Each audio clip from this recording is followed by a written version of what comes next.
the audience and, of course, at least from our panelists. So first of all, hello and welcome, everyone. Someone said, the true worth of a race must be measured by the character of its womanhood. Sipping Thoughts in partnership with Orient Square presents Women 2030, which is a panel discussion with Gen Z. This is part of a 4-part series that we're hosting in April and May and culminating now in June. Today is the final of the event, and the theme of the finale is womanhood. So we're going to talk today about what will be the place and position of women in 2030 in society. What will be her aspirations? What will be the expectations of family? Since time immemorial, the idea of a woman has been associated with her relationship of that of a man in the capacity of a daughter, a mother, a sister, and a wife. And if you look at it, even in a lot of our forms, you will see daughter of, DO, wife of, DO. So we see this as really, really permeating, and it's there in many. I remember even when I had to go and register my house, it had that question. So when will this change, and when will we be considered an independent entity? Is the woman of 2030 going to break these boundaries and move past the social construct of womanhood? It's trying to bring a lens into the future one more time and discover through this engaging panel discussion with Gen Z and the finalist of our 2-month journey. I'd like to now introduce you to Nitin Dhawan, who's the founder of Orient Square, to share his journey and his vision of this project. Thank you so very much, Sukirti, not just to give me the opportunity to speak now, but to make this event possible. I remember we started with an idea. We were wanting to give the new generation an avenue to be able to influence their attitudes in how they can be, to enable women, to be those independent people that we've always aspired them to be. So this was an amazing, amazing opportunity. And I think the journey has been so wonderful. The kind of responses, the level of interactions, the level of inputs that have come about are helping us form some very interesting articles and an entire campaign around this issue. So this for us is actually a starting point to go deeper and deeper into this. And I hope to see a lot more of this in the coming months in some variation, and another season of Women 2030 or 2035, soon in partnership with you. Fantastic. No, we're looking forward to it. I think it has been incredibly insightful. So this session is judged by myself, Nilfa Karmakar, who's the Miss Charity World 2022, who's wearing this very heavy crown. I've asked her that question, how heavy is the crown? And she still has to get back to me. She's the founder and director of Niyat Films and Niyat Studios. She was the Diadem Miss India 2020, most talented.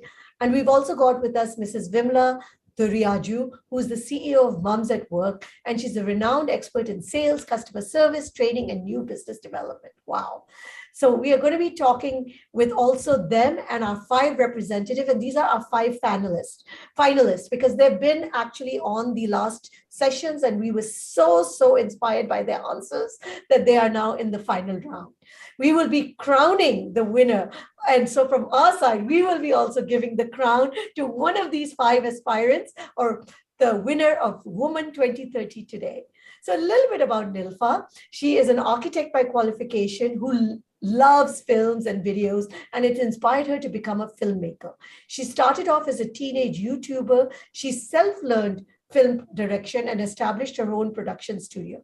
She wants to run a woman-led business in which 80% of employees are needy women, and the profit of the company shall go towards the development of the nation throughout means and charities and donations. That's our Miss Charity World 2022, and I've got to throw out our first question to her. So tell us, Nilfa, what was the most complicated, or I would say difficult question that you got as you were in the contesting, and how did you answer it? And that might inspire a lot of our contestants to think about their answers. So I think the most difficult question that I got was, since we were about 40 girls from different countries, I was asked, who's your most difficult competitor here? And as a person who supports womanhood and supports, that girls should help other girls, it was something that I couldn't answer that easily. So what I said was, the other person who was from India, I said that she was my biggest competitor, because India is known for very powerful ladies. If we go back to history, So I think in genetics, we have that power in us to accomplish any goal that we want to, whether it's fighting the Britishers or whether it's building a company like I have. So I think I, along with her, have heredited that power from our nation. And so that's why I do not have to compete with her. I just have to use my power as well. Fantastically well said. I hope all you contestants heard that we are not competing. We're all here and we're all winners. But I definitely want to know from all of you, if you think you have a competitor here, that's the competitive spirit in me coming out. We've also got with us Vimla. She's an alumnus of the prestigious Lady Shri Ram College and IIM Bangalore. She's a natural leader who's credited with building Club Mahindra brand, establishing the customer service function of Sterling Resort, and has led several startups throughout her initial phase. Vimla, I'd love to ask you, what do you find is one of the biggest challenges facing women today? Women. Oh, I love it. A one-word answer. Please do tell us more. So I do believe in today's day and age, it is quite different when I started out, but in today's day and age, women are doing anything and everything that they aspire to do. So I think the biggest challenge facing women is for them to get out of themselves and believe that they can do what they want to do. So that's why I said women, because it's each individual who can. I mean, there were times when women could not do something because of social, norms and so on. But today, if you want to do anything, you can do anything. There are women who are cycling around the world by themselves. There are women who are, in every field achieving greatness. So it's possible as long as you want to make it happen. Now, Vimla, another question. Have you seen the perception of women change, and has it evolved throughout as you've been in the corporate world? Certainly. Let's say about 25, 30 years ago when I came into Chennai, if you walked into a big corporate, and Chennai was a fairly traditional city at that point of time, the only women were secretaries. You didn't have women in any cabins, so to speak. I remember walking, I was in sales, and that was like path-breaking at that point of time. And I walked into these factories and you would have, everybody turning around because they hadn't seen a woman in the office. So yes, that has changed. And, today women are all over the place. But the fact remains that it still is a challenge getting enough of women on boards. There's a scarcity of women on boards. There's definitely the percentage of women in higher positions at different industries is much less than it should be. So it has changed a lot, but there's scope to grow. Fantastic. I'd love to also ask the audience the same question. What do they think? What is the biggest thing in terms of the perception of women? How do you see it has evolved? And how would you like to see it evolve? Nilfa, a question to you. As a new generation woman, you are very close. I think you will probably identify, and the Gen Z definitely identifies with you.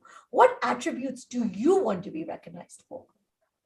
I honestly want to be recognized for someone who is courageous enough to step into a men's oriented business, because I have done that. But I have faced challenges on the way, specifically when it's a girl in her 20s living in a city like Delhi. We all know the perception that Delhi has. So I want to be known as someone who's courageous enough to step into a men's world at a very young age. Wow, fantastic. And this is the question that we're going to start with, and we're going to start with our panelists. We're going to start with Ridhima. She's from class 12. She's from Bhavan Vidyalaya in Panchkula. She's passionate about speaking out against social issues such as gender inequality and homophobia. So, Ridhima, to you, in 2020, what all attributes do you think the society will consider appropriate for recognizing you as a role model woman? So first of all, it's so terrifying to think that 2030 is only 8 years away. Time has passed by so quickly. And in 2030, it's very possible, and I say because I completely believe in myself, that I will be the role model woman that this question speaks of. But what will be those attributes in me that the society considers a role model's attributes? I like to believe that I'll be confident, I'll be comfortable in my skin, I will inspire others to be themselves. Society in 2030 will be filled with the new generation. And I believe we will be valuing individualism over everything else. And I want to inspire, and I will inspire others to be unapologetically themselves. So I believe that's what will make me a role model. Fantastic. So I'll take you, Vimla. Vimla, what do you think? What do you think will be the role model woman in 2030? Will she be very different from the one that is today? I would think that today's woman, at least I'm talking from, I have a daughter who's 25, 28, and I see her able to do whatever she wants to do. I see her not buckling to societal norms, of being able to express herself clearly and be the person she wants to be. And many of her friends I see who are doing all kinds of things which are very, very different today from our days when it was doctor, lawyer, engineer, and so on and so forth. So I don't see, as Ridhima said, it's just 8 years away. I don't see a huge difference from today, but I certainly see women speaking in their mind, doing what they want to do, and realizing their dreams, achieving all their dreams the way they want to, without the pressure that is there. However, I would like to say, when we are discussing today, there are women and there are women. So we are all privileged to be in the position where we can talk, discuss, and so on. But there are the women who are not. So one thing that we need to look at as we're discussing, are we talking about the privileged set of women who are educated, who are in the world, who traveled, who've seen the world, or are we talking about that single woman in some remote village somewhere? Can we equate the two? I think we need to think about that. Very, very interesting and very well put that, maybe we still have two different sets of women that we are looking at. We'll also take the view right now from Radhika. Radhika, go ahead. Love to understand your view on this issue. Definitely. So I feel this is a wonderful question. It's also misinterpreted a lot of times, but I feel that in now a lot of women are empowered, but by 2030 I think the population of the empowerment will increase. More and more of women will become aware that yes, we are there and we can achieve what we want to. It's us, it's up to us. So I think yes, there are a lot of majority of women who are realizing and who are already there, out there, achieving and being themselves. But I think by 2030, like after 8 years, I feel there will be more women with the movement who will realize their own potential and just go out there and be themselves. Nilfa, your thoughts on this and the answers from both of our students? Although I do understand that, the progress when it comes to feminism, all of this is slow, but it is also exponential. So even though we are constantly saying it's just 8 years away, the change that we've seen in last 8 years from now, it's probably going to be 10 times of that. So that's what really excites me. And, that's what impresses me, that the growth is exponential and not just like in a few measures. So I think we are definitely going to see a huge growth, and not just in the privileged sector, but also when it comes to the women that don't have voices, because privileged sector does not always mean someone who has all the power or the finances. But even in privileged sector, we see that there are women who do not have the power to speak. But I think by 2030, the oppression where we are not giving women the power to speak is going to be almost eliminated. At least I hope for that. Well, we hope so too. We're going to take this conversation forward, and the next question is going to be to Lavanya, who's a 12th grader from Bhavan Vidyalaya in Panchkula. He is also passionate about equality, music, and philosophy. So, Lavanya, to you. If you or your team is being led by a woman as a boss or a mentor, what extra qualities do you expect her to bring to the table which a man might not? Now, the qualities that I would expect her to possess as opposed to a man would be that she would be able to overcome more challenges than an average man could, since a woman in almost every culture have fought for everyday things that are taken for granted by someone of the male gender. She would be more likely to believe in a low performing team and not losing faith because she knows how it feels to be put down socially more than a man would in almost every culture. Now the third quality would be awareness to recognize general gender related stereotypes and possessing the resolve to bring them to light. I say this because the average person of the female gender faces more of these problems compared to a person belonging to the male gender and would be more aware of these issues. So my expectations would be higher from her. Now, this was why I think this might have been a trick question, because why do we still expect that women, when they're in the same type of leadership position, should bring extra qualities? I'd love to hear from you, Vimla. This expectation is still there that, yes, we have to wear the crown on our head and we have to do more. Vimla, I'd love to hear your thoughts on this.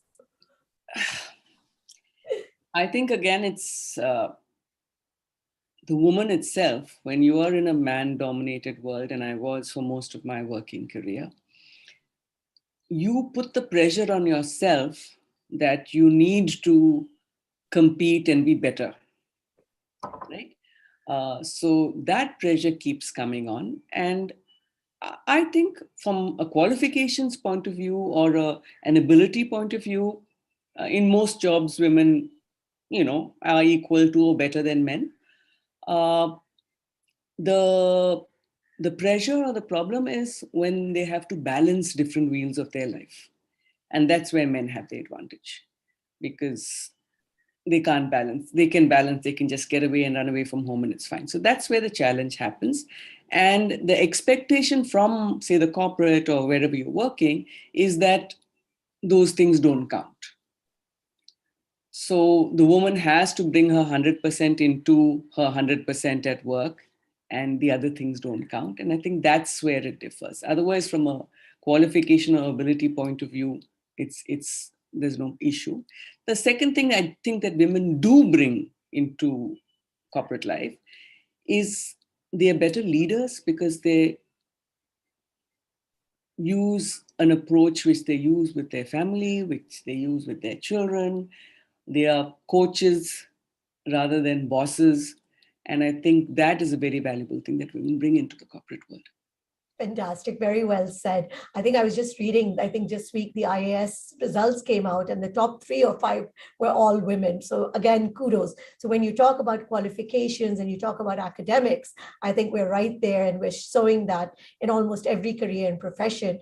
But I think the corporate world is also beginning to realize that. I'd love to hear the rebuttal from Bhavleen. Right. So first of all, I'd like to say that I completely agree with Vimla, ma'am. I think we all have a subconscious pressure on ourselves that we need to prove that we deserve this position. We need to prove that we're better than whoever was before us. So I think that's there. Another thing that I wanted to ask Lavanya was that why do we have expectations as a leader from a man and a woman differently, rather than just having expectations from a leader itself on how they should be leading a group of people? Lavanya, your answer? Ma'am, I get the question, but I was just basing my answer off of general statistics that I noted. Because almost in every culture we can agree from a very long time, women are put down more than someone of the male gender. So, of course, my expectations would be more, let's say more, from a person of the female gender. And I think this is a good time to also throw this question to the audience. Is there bigger expectation from women when they're leaders? And Nilfa, I'll take that and give you that question before I move on to our third question to our panelists. I think there's a reason why women are expected, because this is something I've seen from my mother. She's also a businesswoman. She is the one who cooks breakfast for us, and she is the one who takes care of me when I'm sick. So I think women have been portrayed as these, people, I would say humans with superpowers who are able to manage multiple things. And whether it's through media, because I'm from that media background, I'll talk a little bit from that background. So in media also, we are constantly, when we're talking about feminism or women, we show that women are great multitaskers and we can do a lot of things at once. We can do a lot of. So since this is something that has been portrayed for so long, even men have this in their mind that if I'm doing one job well, then I should be, said that congratulations, you've done this job so well. But if a woman is not doing at least 3 jobs at once well, then it's just not good enough because she's supposed to do 3 jobs at once. Yes, the societal expectations. We'll take the conversation forward. I want to just come in for this one. Oh, go ahead. I just want to add, yes. So I would expect not something more, but something different. So it's not a question of whether you can do 3 jobs well, but the fact that you can do 3 jobs and a man may not be able to do 3 jobs. The expectation could be different. The kind of empathy, compassion, maybe the creativity one is able to bring, the drive one is able to bring. It's likely to be different. And I feel that it's okay to recognize the individuality or the traits that a woman may have, which may be actually better suited to certain leadership jobs, rather than to expect that they're able to do better than a man. So it's just different. That's how I'm looking at it. If I can add to that, Nitin, I think we've gone past the feminism age where we have to prove that we are equal in every way. I think it's important to prove that we are different. And we bring different things to the table, and we need to use that, and other people need to recognize that. It's not that you have to be able to do everything that a man does. It's that you have to do the best that you can do, and that should be recognized. So, and I think this is the new phrase, right? Different but equal is really, really catching up. That's like the new hashtag. Gauri, we're going to take the conversation forward with you. You're a 12th grader from Bhal Bhavan Public School, an aspiring poet and a writer, and she's an excellent public speaker. So that has already set the bar really high. She's versatile as she's a person of sports, letter, and arts. So, Gauri, to you the question. As a woman, what qualities do you think makes you fit or more apt to sustainably run the world? And this is a very apt question because we've seen, at least in the COVID times, the women have been especially apt, especially a lot of the PMs around the world at running their countries. So go ahead. Would love to hear from you, Gauri. Thank you, Sukirti ma'am. And when we talk about the qualities, I would like to share, I realize the crown of qualities is not so heavy because it all comes naturally. And I have this quote, I read it somewhere. It says that keep your eyes on the stars and feet on the ground. And I realized that being connected to my roots, the earth has given me a lot, has sheltered me for some 16 years. So it all comes from inside and makes me nurture it well and more enough. Also, I know it's well agreed that people say women have faced a lot. But when I think about it, I think that women have faced a lot, but there are positive things also. Like I'm here and I'm presenting myself in front of a great panel of women and men here also. So being optimistic is really important, and we can dance the climate changes away, the pollution away, and anything away with optimism. And also when we're talking about optimism, I realize that with optimism comes gratefulness, a thank you, and this value of gratitude, which is really important. So gratitude is also something that we need to sustainably run the world. And I'm looking forward to the women of 2030, and I'm open to rebuttals from my friends and not competitors. I'm going to give this question first to Nilfa because she's Miss Charity. So that's why I'm going to give it to her first. So what do you think are the qualities that will make a woman or a man, I would say, more apt to sustainably run the world? This is something I've been saying for so long. I think since I was 12 or 13 years old. I think qualities are not different for a man or woman. The qualities that any human being should have is working hard and being kind. Like both of these qualities, I personally feel have such huge repercussions which are not instant, but has a long-term effect.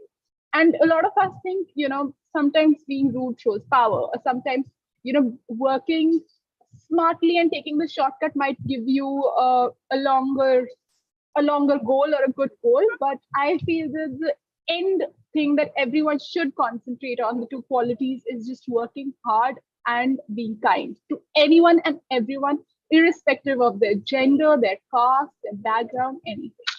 No, and I love it. I also love what Gauri said, the gratitude. I think once we are grateful for what we have, we tend to become more kind. I would love to hear from you, Vimla. What do you think what are the qualities that one needs to sustainably run the world?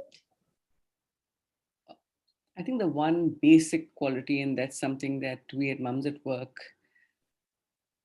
promote, is the belief that I'm extraordinary and I love myself first, and you are extraordinary, I love you. I think if we approach all conversations and approach all activity in that level, it's extremely sustainable, because you believe in everyone, you believe in yourself. First, believe in yourself. First, make sure that you're not beating yourself up over various things, and then believe the other person in front of you is extraordinary. And I think anything can be sorted out with that. So I love the adjectives: self-love, kindness, gratitude, fantastic, and the fact that we are extraordinary. Lavanya, I'd love to hear your thoughts on this. Now, this question was like very, based on a very large concept, because we're talking about the world here, not a single country. So personally, I don't think one person, whether it be a person of any gender, could run the whole world. But yeah, if a person was to run the world, I would be thankful for them to be positive. So I completely agree with your answer on this. Fantastic. We'll take the conversation forward. We're going to speak to Bhavleen, who's from Tagore International School. Vasant Vihar, she's a 12th grader. She identifies as a kind soul who will address several social issues and has a keen interest in psychology and commerce. So Bhavleen, to you, what is your definition of success, and how much the impression of your families figures in that definition? First of all, thank you so much for the question. And I'd like to apologize for my throat. It's a little sore. Oh, anyway, starting on. So don't worry. Right. So in 2030, somebody who has goals and respects themselves enough to reach a level where they're satisfied with what they've done in life sounds successful to me. It means to me that you're happy with how far you've come in life in different aspects, be it socially, mentally, physically, career-wise, or in relationships. You're encouraging other people, especially women, to be successful. One needs to be successful in their own eyes. You can be financially independent, inspire those around you, and you know how much influence you have over other people.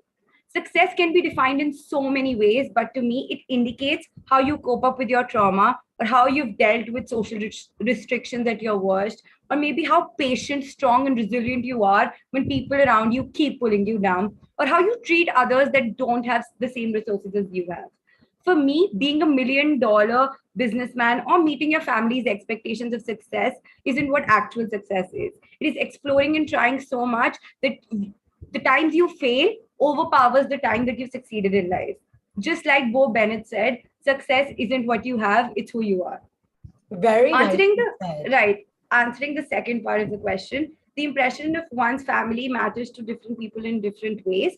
So from a 25-year-old me, my family would expect me to probably meet my basic needs financially, know how to cook food, take care of the house, my in-laws, the kids, and maybe have a husband who earns more than me, and we're meeting the society's standards. But I think that no matter how much pace we pick up, the society's parental expectations would still revolve around this. And because of that, I think the importance of meeting these expectations will have considerably reduced in 2030 by women like us. That's it. I'm open to know. Very interesting. You've said that that even though the woman of 2030 is going to change, the parents of 2030 are still holding us back. Would love to hear from you, Vimla. I can't hold back my children. So yes, I've just learned to accept what comes and believe in them and give them that space to do what they want to do. I think the first, Bhavleen, I really liked what you said. And the first thing that one needs to know is what your purpose in life is. So your purpose in life could be to bring up a family and devote your time to that, or your purpose in life could be to climb Mount Everest in, be the best person to do that. So once you know your purpose in life, then yes, go ahead and do it. Make sure that you're doing it and make sure that you realize your dreams. So that clarity of purpose, I think, is what is important. And if you have that clarity of purpose, no one can hold you back. No one can hold you back. Very true. Radhima, I would love to hear your rebuttal, and then we'll take Nilfa's views on this. First of all, I agree with Bableen, but it's a quite common thought that people say that unless you have a companion, does not need to be only romantic, that unless you have a companion, you're not truly successful in life. Bableen, I just wanted to ask, do you agree with that? I disagree. I think if you can find it in yourself to be happy with your own company, I think you've already been successful in life because you know how to be alone. You know that you're sitting alone in a room with just a TV on or probably a book and you're not feeling lonely, because being alone and feeling lonely is something that kind of contradict each other. But yes, I disagree. You do not need a companion to be successful in life. You can be at the top of the Mount Everest screaming and still be successful. So yes. Very well said. Nilfa, go ahead. Love to hear your thoughts. So if we come to the previous point that was like parents of 2030, I think as growing individuals, this is something I have established with my parents, that I have to give them a reasoning. Yes, they did expect, as Bhavleen said, they did expect me to get married by 25. They did expect me to know how to cook, to know how to be financially stable, and all of those things. But I had a solid reasoning to disagree with all of that. I had a solid reasoning why I don't want to get married at 25. Although I am a huge believer that marriage has no age. You want to get married at 22, you have a good reason for that. Fair enough. You want to get married at 40 and you have a good reason for that. Fair enough. So I think as growing individuals, we and women, as we're talking about women, we need to have solid reasoning for whatever we want to do. And then even whether it's our parents, our families, most of them, if we are able to blow their mind with our reasons, will also soon start to look at it otherwise. So now my mother doesn't expect me to get married at 25 because she knows I want to buy myself a Mercedes by 28. So I can't get married right now. So that's a solid reason that I've given, not the Mercedes reason, but a solid reason of my business that I've given. Fantastic. We're going to take the conversation forward to Radhika, who's a 10th grader. She's a homeschooled and who loves artwork and is an avid reader. So Radhika, the question to you, in 2030, if you had the opportunity to program the attributes in your life partner, what would they be and why? I think the attributes that I would like to find in my partner is the one who embraces and accepts my strengths, my flaws, and my abilities. I feel a partner who believes in the basic principles of compassion, empathy, and companionship with me, who understands that the true meaning of love is not possession, but support and safety and space. So, and who believes that we are same with our differences. And I would like to say that we together, a partner with whom I build a relationship which is rock solid, where a question of equality does not arise. I think where we both are same with our differences and are on our different journeys, but yet together, same, supporting each other and to reaching our best potential. Nicely said, but this question of a life partner always comes up. So I'd love to hear, what is it and what do we see this roles coming, and especially as we look at 2030. So Vimla, go ahead. Do you see this changing the way that we look at life partners?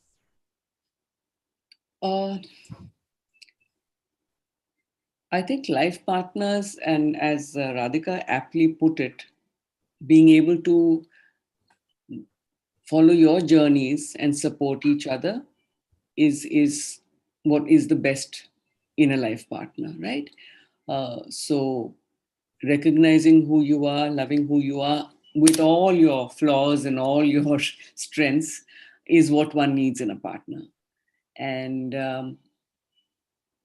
I think that is happening today because the youth of today don't have these preconceived notions, I think, that you should be like this and you should be like that. So I think it's happening today, and I think that change will happen by 2030 for a lot of people, where your partner accepts you as you are and allows you to be who you are and loves you for who you are.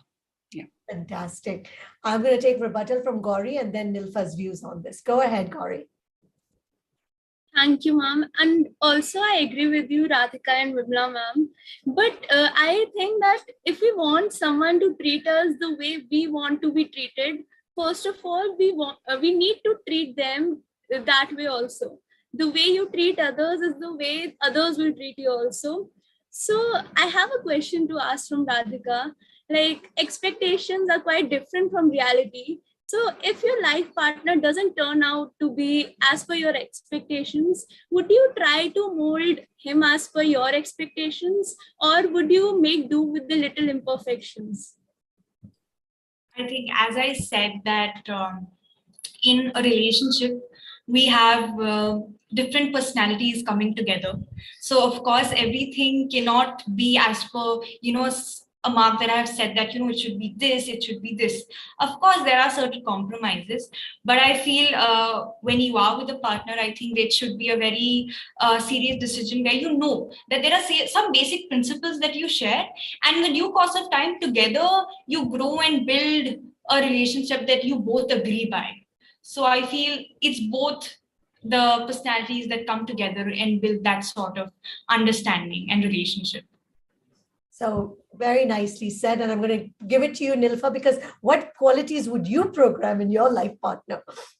So a lot of people said support, which is there, but for me personally, I think support is secondary. What I really would like in my life partner is who shares the equal amount of emotions with me. So who's equally happy as me for my accomplishment, and who's equally, willing to take the stress when I am stressed. Because this is something, again, a very small observation that I had.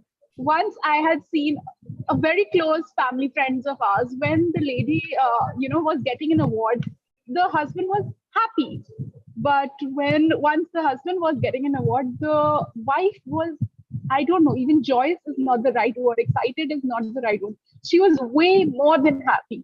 So what I would want from my life partner is to be equally happy with my accomplishments as I am for my accomplishments, and vice versa, of course. I would also program one more thing, which is equal responsibility. But that's just me. So now a fun question to all of you, and we're going to go backwards on this. And again, the title we're going to ask, and you can only give one sentence, no more than that. So this is going to be a quick rapid fire round. So I'm going to go very, very quickly. So if there was a sequel to the book, Men Are From Mars and Women Are From Venus, written in 2030, what would be its title? Let's start with you, Radhika. I think different moons of the same planet. Nice, very nice. Let's go to you, Bhavleen. I'm not sure, but probably Mars and Venus from the same galaxy. Gauri? Ma'am, it would be when men were from Mars and women were from Venus, I was the astronaut. Okay. Lavanya? Men and women, two sides of a coin. And Radhika? Radhika already said it. I think this. Yeah, I just said it. Someone else is left. Yes. I think I am left. Vidima. Oh, Yeah. Go I ahead. think it would be named, but their home remains the earth. ah, very nice. And so, Vimla, how would you name this new book in 2030? I would say stars traveling together in the same direction, not round and round. And Nilfa? I think it would say, but they were both from the same space. And how about you, Nitin?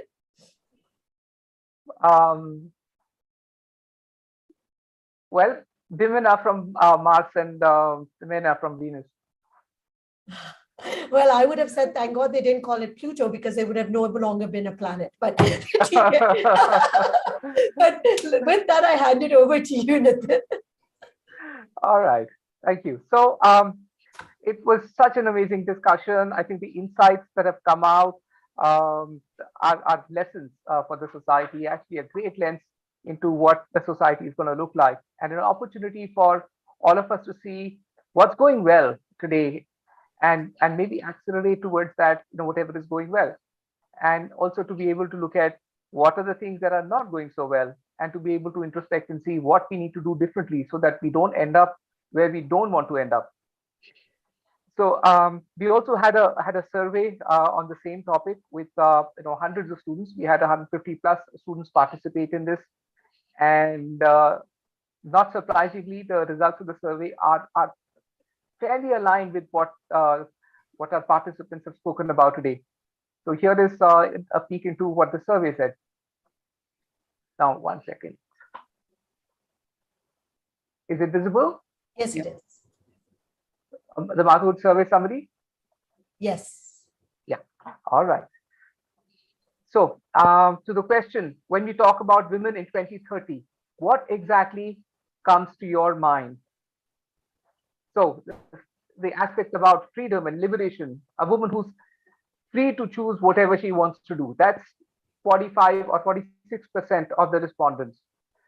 And the other 25% said a woman who can have it all without struggling with family and society. And those are the two clear themes that came out today as well. To the question, what would be the parameters of success for a woman in 2030 from her personal perspective? So how would, one want to see that, I think of myself as successful because I have the ability to choose my path without a social bias. Another something that came out so clearly today. And freedom from the constant need to prove her worth and being valued for who she is. And freedom from stereotypes that society perpetuates for women. So all of them, are equally important. And surprisingly, what we see today, the successful balance between career and home life, that is going really down in its choice. Which of these traits that women bring to the table would they want to be recognized in corporate or career by 2030? Okay, this one was actually surprisingly different, that she can be fiercely determined to achieve her goals without being labeled difficult or opinionated. So that actually didn't come out, as much in the discussion today, but this is a very interesting aspect. That she can be an excellent example of work-life balance, and that they need not be seen as soft and incapable of taking tough decisions. So that's still a concern which a lot of people still carry. But this the one which is about 50% of being fiercely determined to not be labeled as difficult or opinionated. So they want to change an opinion that is carried in the workplace. It's pretty insightful. Which of these values women add to the society they want to be celebrated by? Something that Nilfa also answered in the very beginning. So this one said more than 50% people said women's productivity adds to the economic prosperity and improves the quality of the workplace. Improves the quality of the workplace and the family life.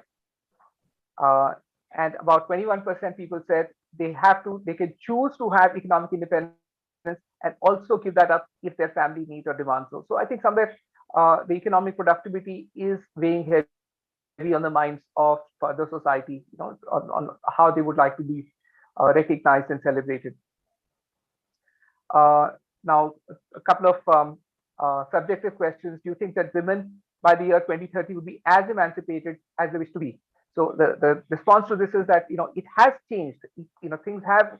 Women are being respected for their knowledge and talent. Yes, the improvement has started to happen, but they are not expecting a drastic change in the way the society is looking at them.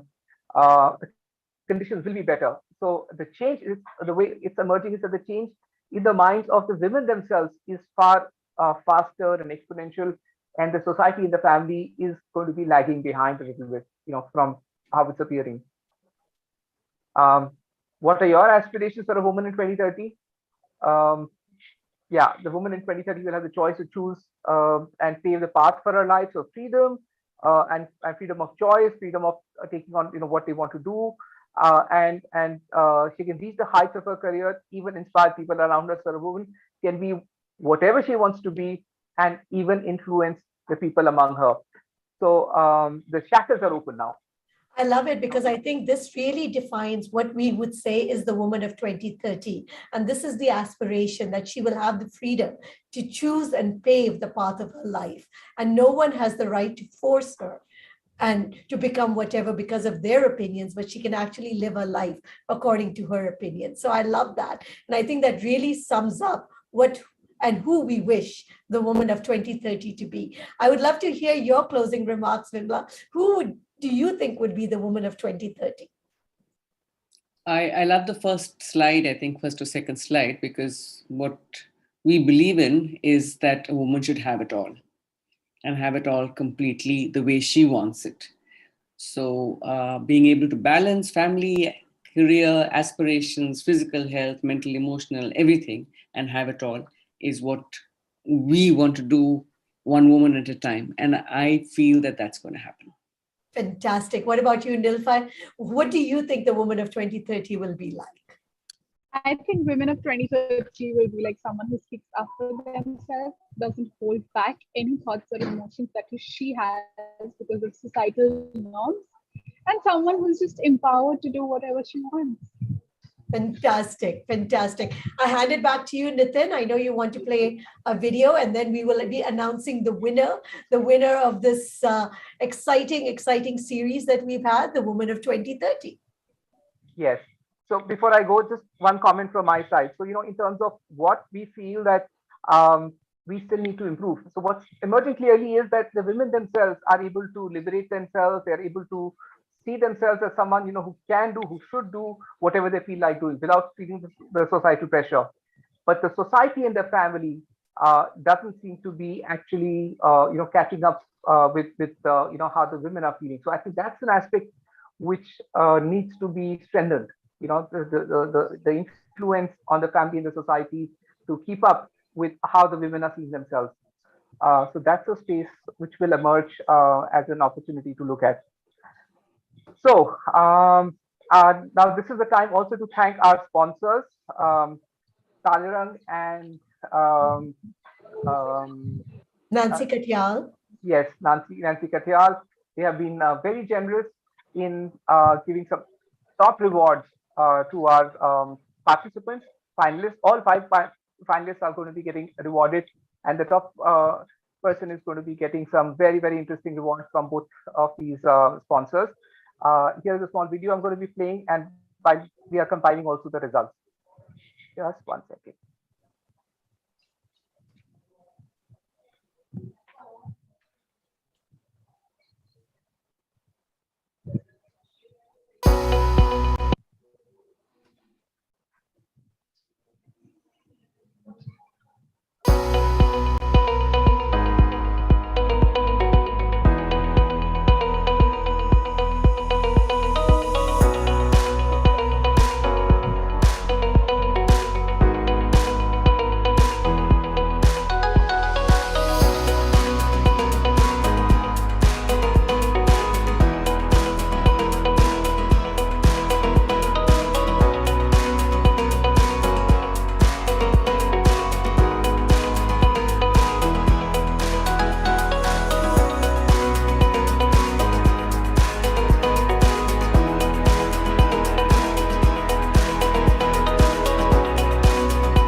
All right. All right, that was exciting. And now we get to know who is the winner. I know every one of the contestants have done fantastically well, and this is a very, very, very difficult choice. Just 1 second. My video is still playing. Yes. Okay. Any guesses? Our results are out, by the way. Very, very tough. Yeah, they were all so very good today. Okay, so we've got selected the top two. So in true pageant style, we'll go for the number 2 first. So the number 2 candidate for today is Gauri. Yay! Thank you so much. Sorry. And the number 1 candidate is Bavleen. Thank you. So Gauri and Awesome, Bavleen, sir. we'd like to hear your closing thoughts on the Woman of 2030 as we end for today. Go All right, ahead. I go first. Yes. So I think I really enjoyed the different opinions and the different views. I think we have people here from all age groups. So I think that definitely helped with we got opinions from different age groups and different people. It was very fun to talk to all of you and meet all of you. And I think it's so empowering to be a part of such discussions because you kind of learn so much and you see yourself in a better way when you're kind of imagining your future. So thank you so much, and it was really fun to be here. And Thank you, congratulations to ma'am. you again. Ma'am and Nilfa ma'am, and even Nitin sir. Thank you. Go Amazing. ahead. Come on, we'd love to hear from you, Gauri. Yes, I'm really glad I won this, and I'm glad I was a part of this, because at first I thought, like, yes, it's about women 2030. So what will be the women of 2030 like?